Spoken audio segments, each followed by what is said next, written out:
오늘 저는 로마서 12장 1절로 2절의 말씀을 가지고 하나님이 기뻐하시는 삶의 예배이란 제목으로 은혜의 말씀을 나누고자 합니다. 우리들은 하나님의 백성으로서 하나님께 나와서 예배를 드림으로 우리의 참된 신앙을 고백하게 됩니다.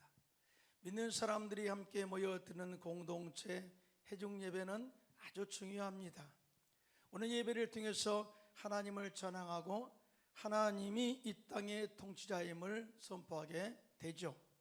더 나아가 주의 종을 통해서 선포되어진 말씀을 듣고 은혜 받게 되고 그 말씀에 순종함으로써 하나님께서 약속하신 축복을 받아 누리게 되는 그 놀라운 은혜가 예배 속에 있다, 그 말이죠. 이러한 공동체 예배는 예수님을 믿어 구원받은 성도라면 당연히 마땅히 반드시 드려야 한다라고 말씀을 하면서 사도 바울은 오늘 본문 로마서 12장 1절에 삶의 예배에 대해서 이렇게 강조하고 있습니다. 함께 합독할까요? 시작. 그러므로 형제들아, 내가 하나님의 모든 자비하심으로 너희를 권하노니 너희의 몸을 하나님이 기뻐하시는 거룩한 산 제물로 드리라. 이는 너희가 드릴 영적 예배니라 라고 말씀을 하고 있어요. 회중 예배도 중요하지만 이제는 우리의 삶을 통해서 예배를 드리라. 다시 말하면 삶 예배가 되고 예배가 삶이 되는 삶을 살고 이러한 삶을 삶으로 인해서 세상 속에서 선한 영향력을 미치며 하나님께서 예비하신 복을 받고 살라, 이렇게 말씀을 하고 있어요. 이러한 삶의 예배가 우리의 삶에도 넘쳐나기를 예수님의 이름으로 축원합니다. 자, 그러면 하나님이 기뻐하시는 삶의 예배는 무엇일까요? 첫째로 마음을 새롭게 함으로 변화를 받는 삶이다 라고 이렇게 말씀을 하고 있어요. 오늘 본문 로마서 12장 2절인데요 시작. 너희는 이 세대를 본받지 말고 오직 마음을 새롭게 함으로 변화를 받아 하나님의 선하시고 기뻐하시고 온전하신 뜻이 무엇인지 분별하도록 하라, 이렇게 말씀을 하고 있어요. 사실은 우리가 주 안에서 변화된다는 것은 그렇게 쉽지 않습니다. 여기서 변화된 삶을 살라라고 하는 것은 하나님의 자녀의 신분에 맞는 정체성을 가지고 거룩한 삶을 살라 하는 의미가 있어요. 더 나아가 마음을 새롭게 변화를 받아 사는 삶이란 그 영적 의미는 예수님의 제자로서 사명을 감당하여 때를 얻든지 못 얻든지 복음을 전파하는 그런 주님의 지상명령을 지키는 삶을 살라라는 의미가 있어요. 더 나아가 마음을 새롭게 변화를 받아 살아라 하는 또 다른 의미는 예수 믿기 전의 삶의 방식에서 완전히 돌아서서 벗어버리고 이제는 하나님의 영광을 위한 삶의 목적으로 살아라. 더 나아가 신앙 공동체의 유일에서 살라. 그리고 때를 얻든지 못 얻든지 복음과 말씀을 전파하여 불신자들로 하여금 예수를 믿어 구원받게 하는 삶을 살라고 하는 의미가 이 말씀 속에 포함되어 있습니다.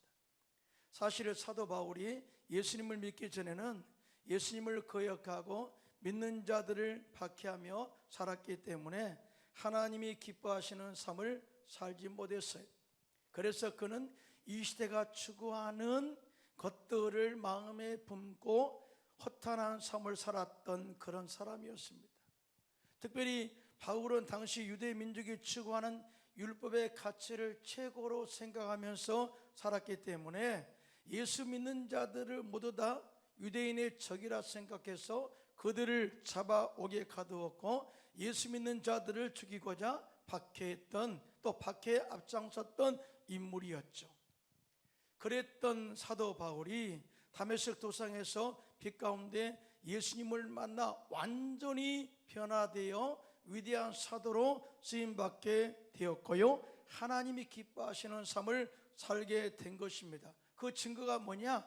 내가 지금까지 세상에서 추구했던 종교적인 가치나 모든 지식이나 모든 명예를 다 배설물로 여기고 예수님을 아는 지식을 가장 고상함으로 받아들인다는 고백이에요. 그가 박해했던 예수를 받아들여서 새로운 삶을 산다는 것은 스스로 되는 것이 아니라 예수님을 진솔하게 깊이 만날 때 이러한 변화가 일어나게 될 줄로 믿습니다. 우리 역시 진정한 변화가 배달을 기대한다면 예수님을 제대로 만나서 그 안에서 변화를 경험하게 되시기를 예수님의 이름으로 축원합니다. 여리고에 사는 세리장 삭개오, 그는 부자였다라고 소개해요. 그런 어느 날 예수님께서 그 여리고로 지나가신다는 소식을 듣고 예수님을 만나기 위해서, 예수님을 보기 위해서 기대하는 마음으로 돌무화과나무 위에 올라갔어요. 예수님께서 그를 발견합니다. 삭개오라, 내려오라, 내가 오늘 너희 집에 유하야하겠다 하니 삭개오가 예수님을 기쁨으로 영접하고 그 안에서 엄청난 변화를 겪게 됩니다. 그리고 다음과 같이 변화된 삶을 고백하죠. 누가복음 19장 8절입니다. 시작. 삭개오가 서서 주께 여짜오되 주여 보시옵소서, 내 소유의 절반을 가난한 자들에게 주겠사오며 만일 누구의 것을 속여 빼앗은 일이 있으면 내 값지르나 갚겠나이다 라고 하는 그 내적 변화의 엄청난 변화를 이금연체 경험하고 있습니다 라고 고백한 거예요. 사실 남에게 과다한 세금을 부과하여 부자된 사람, 유대 공동체 안에서 도둑이라고 죄인 취급을 받으면서까지 모은 축적한 재산을 포기하고 나눈다는 것, 더 나아가 내가 지금 하고 있는 행동이 잘못되었다고 고백하기란 쉽지 않았을 거예요.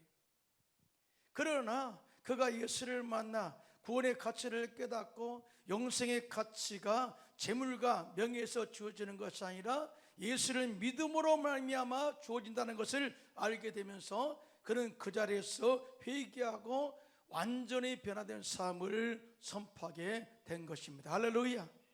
이런 변화가 예수를 만남으로 우리에게도 있기를 예수님의 이름으로 축원합니다.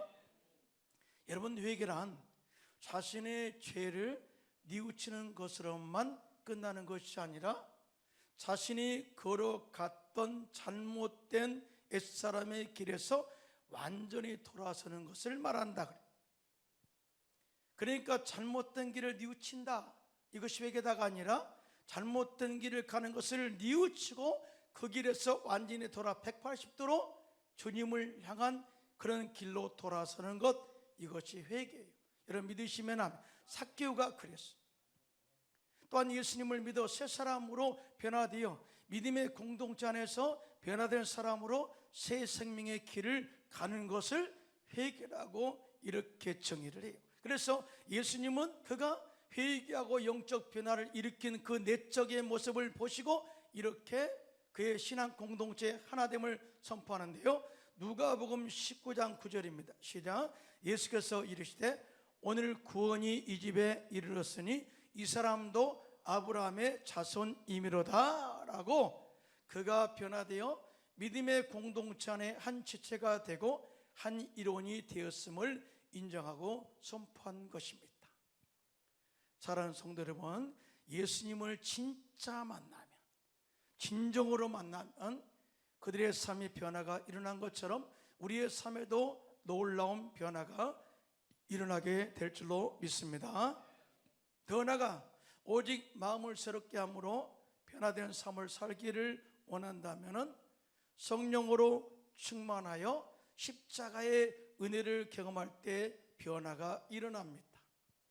우리가 성령으로 충만해서 성령님의 지배를 받게 되면 그 안에 놀라운 변화가 일어나게 되는 것을 경험하는데요. 예수님의 제자들이 3년 반 동안 예수님을 따라다니면서 제자 훈련을 받았어요. 우리나라도 한동안 제자 훈련을 많이 했죠. 사실은 제자 훈련 1년만 받아도 많은 변화된 삶을 경험합니다. 그런데 3년 반 동안 직접 예수님을 따라다니면서 제자 훈련을 받았으니 그 능력이 얼마나 기대가 되겠습니까? 하지만 그들은 전혀 변화되지 않았어요. 그러나 오순절날 마가의 다락방에서 불같지만 성령의 충만한 능력을 받고 난 이후에 그들의 삶 속에 완전한 변화가 일어나게 되었어요. 성령 충만받은 그들은 예수님께서 십자가의 죽으심으로 말미암아 우리의 모든 죄를 사하시고 우리의 모든 저주를 끊으시고 우리의 삶 속에 하나님의 자녀가 되게 했다는 사실을 깨닫게 되었습니다. 더 나아가 예수를 믿어 구원받는 것이 얼마나 중요한가. 더 나아가 내가 지금 예수를 전한다 죽은다 할지라도 다시 예수님과 함께 부활한다는 영생의 가치를 깨닫게 된 것입니다. 그래서 그들은 그날부터 죽음을 각오하고 예수가 구세해 주심을 선포하고 순교로서 그들의 사명을 완수한 것을 보게 됩니다. 여러분, 누가 자기 생명을 바치면서까지 복음의 목숨을 걸겠어요?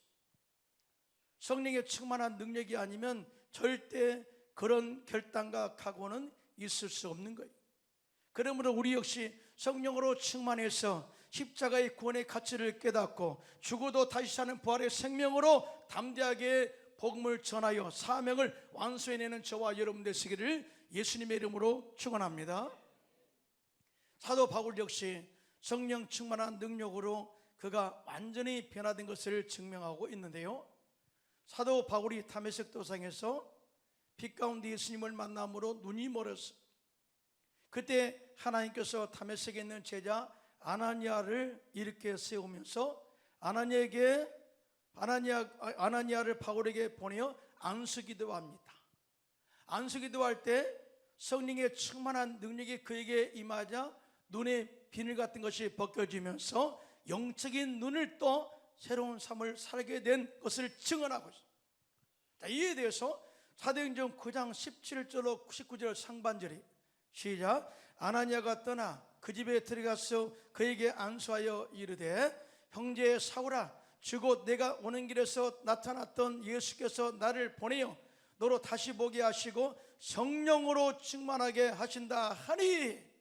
그러니까 안수기도 하니까 성령의 불이 바울에게 임했다 그 말이죠. 그 순간 즉시로 사울의 눈에서 비늘 같은 것이 벗어져 다시 보게 된지라 일어나 침례를 받고 음식을 먹으며 강건하여 지니라고 증언을 합니다. 성령이 그에게 들어가니 영적인 눈이 떠지게 되고 십자가의 구원의 가치가 무엇인가를 알게 되고 그때로부터 영적인 능력을 받아서 담대하게 복음을 전하게 되었다. 우리가 주 안에서 진정한 변화를 기대한다면 첫째도 성령 충만, 줄 때도 성령 충만, 셋째도 성령 충만하시기를 예수님의 이름으로 축원합니다. 더 나아가 마음을 새롭게 함으로 변화된 삶을 살기 원한다면 우리에게 시시때때로 다가오는 고난과 삶의 위기를 변화의 기회로 삼는 지혜가 있어야 돼요. 우리는 우리의 삶 속에 고난이 다가오면 왜 이런 고난이 나에게 다가왔습니까? 불평하고 원망하기 쉽지만은 그러나 이런 과정을 통해서 하나님의 변화의 은혜를 체험하게 된다는 거예요. 사도 바울이 이방인의 사도로 크게 쓰임받고 있을 때 고난의 가시가 그를 계속 찌르면서 선교사에게 큰 어려움을 주었습니다. 사실은 사도 바울이 기도할 때마다 병자가 치료 안 받고 심지어 죽은 자가 일어나게 되고 수많은 영혼이 회개하고 죽게 돌아왔잖아요. 그런데 자신은 가시가 있어서 괴로운 거예요. 그래서 하나님께 하나님 나를 찌르는 가시를 제거해달라고 3번이나 간절하게 하나님께 기도했습니다. 그런데 하나님께서는 가시를 제거해 주지 아니하시고 다음같이 말씀하시는 거예요. 고린도후서 12장 9절입니다. 시작. 나에게 이르시기를 내 은혜가 내게 족하도다. 이는 내 능력이 약한 데서 온전하여짐이라 하신지라. 그러므로 도리어 크게 기뻐함으로 나의 여러 약한 것들에 대하여 자랑하리니 이는 그리스도의 능력이 내게 머물게 하려 함이라 라고 고백을 하고 있어요. 나는 내게 능력이 있어야 사역한다고 생각했는데 이 가시를 통해서 깨달은 것은 내가 영적으로 약할 때, 약함을 고백할 때 주님의 능력이 나의 위에 임하게 되고 그 능력으로 복음 사역을 감당할 수 있음을 깨닫게 되었다. 또 뿐만 아니라 이 말씀을 통해서 하나님께서 그에게 주신 메시지는 뭐냐? 하나님의 일은 너의 능력으로 하는 것이 아니라 너의 연약함을 고백하고 하나님을 전적으로 의지하고 맡김으로 하는 것이다 라고 가르쳐요. 뿐만 아니라 하나님의 일은 예수님께서 십자가에서 다 이루어놓으신 능력으로 하는 것이다 라는 것을 가르쳐주고 있어요. 여러분 믿으시면 손 들고 아멘 하시기 바랍니다. 크게 아멘 합시다. 그래서 스가랴 선지자는 스가랴서 4장 6절에 이렇게 고백합니다. 시작. 그가 내게 대답하여 이르되 여호와께서 스룹바벨에게 하신 말씀이 이러하니라. 만군의 여호와께서 말씀하시되 이는 힘으로 되지 아니하며 능력으로 되지 아니하고 오직 나의 영으로 되느니라. 사실 사람이 얼마나 간사한지요, 자신이 남보다 조금 더 잘한다고 생각하면 반드시 교만해집니다. 자신이 남보다 더 많이 배우고 가졌다고 생각하면 사람들을 무시하는 경향이 있기도 하죠. 그러나 예수님 안에서 나는 하나님의 은혜와 능력으로 봉사하고 헌신합니다 라는 생각한 사람은요, 절대 교만하지 않고 모든 영광을 하나님께 돌리는 줄로 믿습니다. 사도 바울이 그랬어요. 사도 바울은 고린도전서 15장 10절에 이렇게 고백합니다. 시작. 그러나 내가 나 된 것은 하나님의 은혜로 된 것이니 내게 주신 그의 은혜가 헛되지 아니하여 내가 모든 사도보다 더 많이 수고하였으나 내가 한 것이 아니요 오직 나와 함께 하신 하나님의 은혜로다. 중요한 것은 우리가 주 안에서 마음의 변화를 받아 예수님 안에서 변화된 삶을 살게 되면 하나님께서 우리의 모든 삶을 책임져 주신다는 사실이죠. 그리고 때가 되면 하나님께서 약속하신 축복을 내려주시고 그에 합당한 열매를 맺어 누리게 하시는데요, 그러므로 우리 역시 주 안에서 변화된 것을 두려워하지 마시고 담대하게 변화의 여러분 몸을 맡기시기를 예수님의 이름으로 축원합니다. 둘째로 하나님이 기뻐하시는 삶의 예배는 하나님의 선하시고 기뻐하시고 온전하신 뜻이 무엇인지 분별하는 삶을 사는 것이다 라고 가르쳐요. 이 말씀은 정말 중요해요.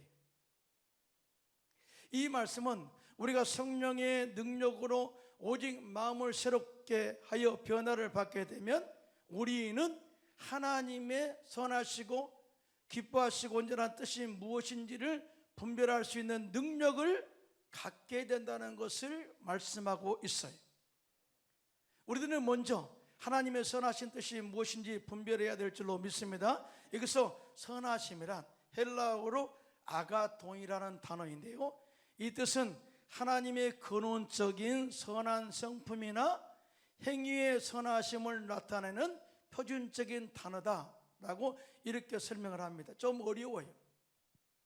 쉽게 이야기합시다. 한마디로 말하면 하나님은 선하신 하나님이다. 모든 선함의 기준이 하나님이니까. 그리고 우리의 삶에서 선하심의 행동의 기준은 하나님이시니 하나님의 말씀 안에서 선하심을 배워야 된다라고 이렇게 가르치고 있어요. 여러분 이해가 됐으면 아멘 하시기 바랍니다.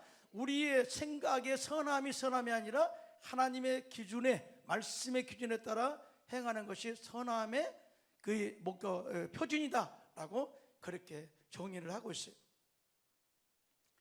하나님께서 우리를 향하신 최고의 선하심은 뭘까요? 하나님 형상을 따라 지음받은 인간이 타락했어요. 그런데 하나님은 인간이 죽도록 가만히 놔둔 것이 아니라 율법을 주시고 그 안에서 스스로 죄인됨을 깨닫게 하시고 예수님께서 십자가의 은혜를 우리에게 베풀어 주심으로 말미암아 그 십자가의 은혜를 믿어 구원받게 하신 하나님의 은혜, 이 총체적으로 이것을 하나님의 선하심이라고 그렇게 말씀을 하고 있어요. 여러분 평소에 하나님의 선하신 은혜를 많이 체험한 인물이 성경에 있는데 누구냐면 바로 다윗이에요. 다윗은 삶의 길을 많이 겪습니다. 때에 따라서는 사울을 죽이고 싶은 그런 마음이 있었어요. 죽이고 싶었겠죠. 그러나 하나님의 선하심을 발동해서 죽이지 않아요. 얼마나 하나님의 공률과 자비와 선하심을 맛보았던지 이 엄청난 이 위기 가운데서 구원의 은혜를 체험한 다윗은요, 이렇게 우리에게 권면합니다. 시편 34편 8절입니다. 시작. 너희는 야훼의 선하심을 맛보아 알지어다. 그에게 피하는 자는 복이 있도다 라고 선포를 하고 있습니다. 절대 우리가 이 사람에 대해서 맞대응하지 말고 하나님의 선하심으로 대응하라, 그 말이죠. 우리가 하나님의 선한 일을 깨닫고 선한 하나님의 일을 하려면 말씀으로 충만해야 된다라고 말씀을 하고 있어요.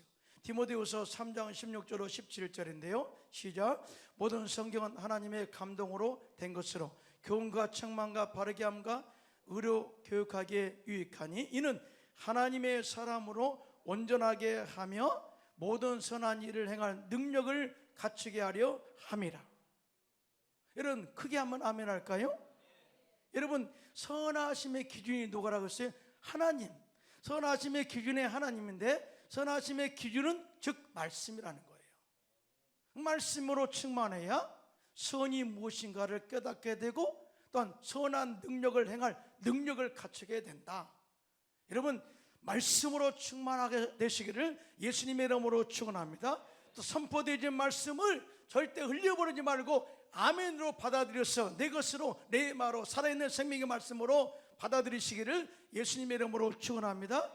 그래야 선한 일을 할 수가 있습니다. 그런데 하나님이 기뻐하시는 우리를 향한 선한 일은 무엇이냐? 사람들과 더불어 화목하게 사는 것이다 라고 말을 해요. 이에 대해서 로마서 12장 17절로 18절입니다.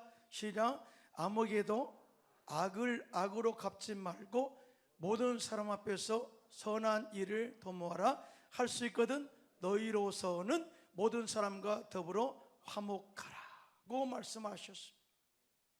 여러분 주님께서 이 땅에 오신 이유는 하나님과 우리 사이에 막힌 담을 허시고 우리가 주님께 나갈 수 있는 담대한 은혜를 베풀어 주셔서요, 즉 주님이 화목제물이 되셔서 원수되었던 하나님과 화목하게 하셨다. 이걸 선한 일이라고 말해요.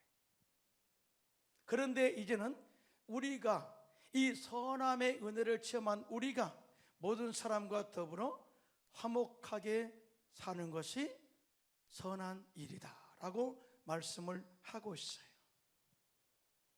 이 선한 일을 통해서 여러분 다 원수와의 관계 회복되어지고 그 안에서 하나님이 예비하신 은혜를 받아 누리시기를 예수님의 이름으로 축원합니다. 크게 아멘 합시다. 더 나아가 우리는 하나님이 기뻐하시고 온전하신 뜻이 무엇인가 분별하며 살라고 말씀을 하고 있는데요, 여기서 기뻐하시고라는 헬라어는 유아레스톤이라는 단어입니다. 이 뜻은 만족한, 받아들일 수 있는 그런 뜻을 가지고 있습니다. 다른 말로 말하면 하나님이 기꺼이 용납하실 만한 일들이에요. 우리는 내가 하는 행동이 모두가 다 하나님이 기뻐할 것이라 생각하잖아요. 그런데 다는 아니라는 거예요. 그래서 우리는 하나님이 기뻐하신 일이 무엇인가를 항상 찾아야 된다. 또한 온전하신이란 헬라어는 텔레이오이란 단어인데요, 그 뜻은 목표를 달성한, 완벽한, 성숙한이란 의미를 가지고 있습니다. 다시 말해서 하나님이 기뻐하시는 삶은 영적으로 성숙하여서 하나님의 뜻에 합당한 삶을 사는 것이다라는 거예요. 어린아이가 아니라 영적으로 성숙한 사람. 그리고 분별하라, 이 말은 정말 중요해요. 핵심이에요. 자, 분별하라고 하는 것은 헬라어의 도키마제이란 단어인데요, 이 도키마제이는 도키마조, 시험하다, 하나님이 우리를 테스트하다 라는 단어에서 나왔어요. 그래서 이 도키마제이라는 단어는요, 증명하다, 시험하다, 조사하다 라는 뜻을 가지고 있어요.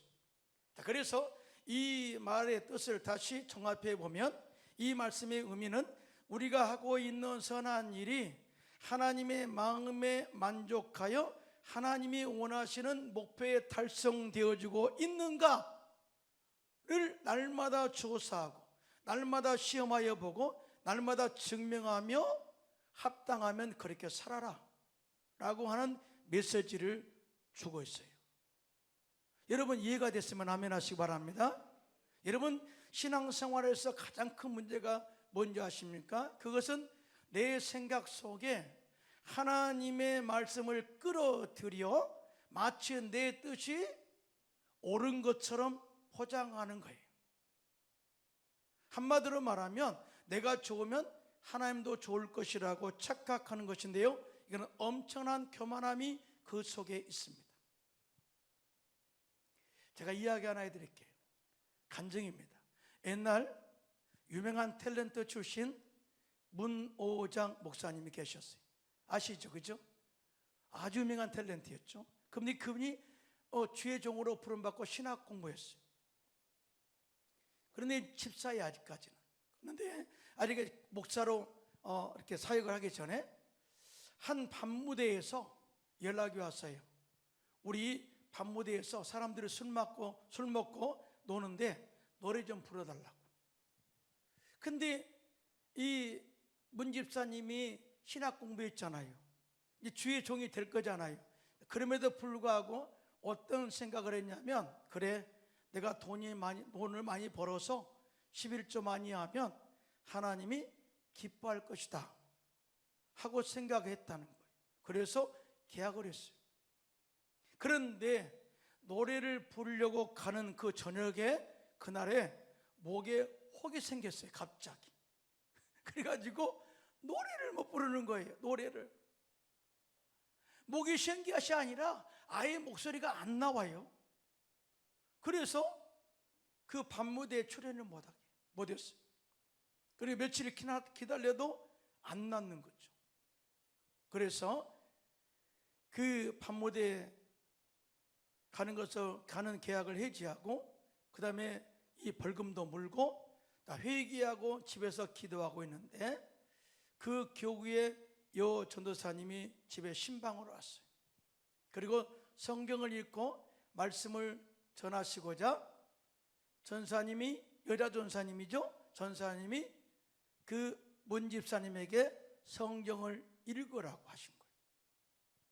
사실은 목이 안 나오잖아요. 성경 읽을 수 없잖아요. 그런데 전사님이 읽으라고 하니까 집사님이 순종한 거죠.